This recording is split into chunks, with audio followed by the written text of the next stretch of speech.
Now we're going to brown up our burger. I prefer extra lean. However, if you get 80% fat ground beef or use pork or chicken, just strain off some of the fat. Leave a little bit for the cabbage. Meat is near to browning. Go ahead and add in some of your favorite fish sauce. A tablespoon is good. And then we're also going to use some soy, or you can use amino acids from coconut if you have dietary restrictions.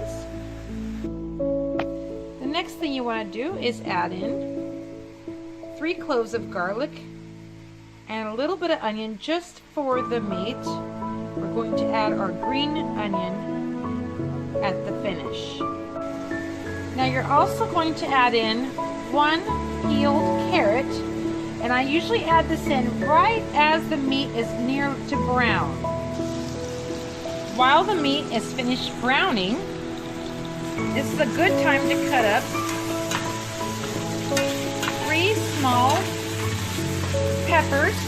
You can use red, yellow, or orange, or 1 medium to large in the color of your choice, and 1 whole small to medium-sized cabbage, thinly sliced. Now we have our brown burger.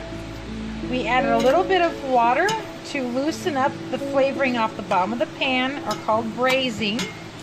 Now we're going to drain a little bit of the fat off the meat, and then we're going to add our bell pepper.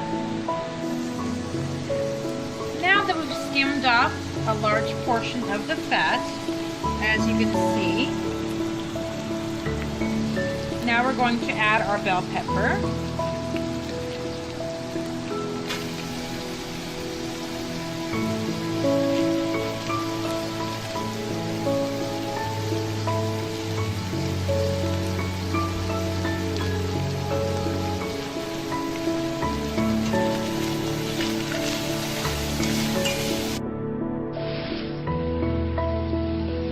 So I only use about a tablespoon to 2 tablespoons of the hoisin garlic.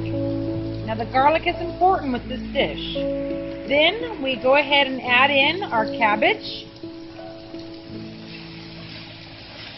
stirring as it steams.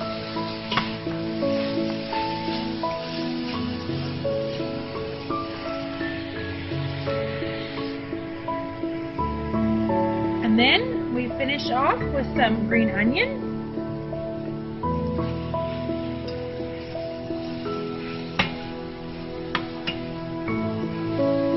The cabbage will grab all the flavor off the bottom of the skillet. So all those wonderful Asian flavors surface with this cabbage as a carb-free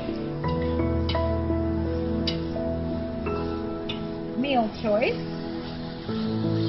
This is a very popular dish in the Asian culture, as cabbage is a winter or cold season keeper. And as I said earlier, you can use any type of ground chicken or pork or beef for this dish.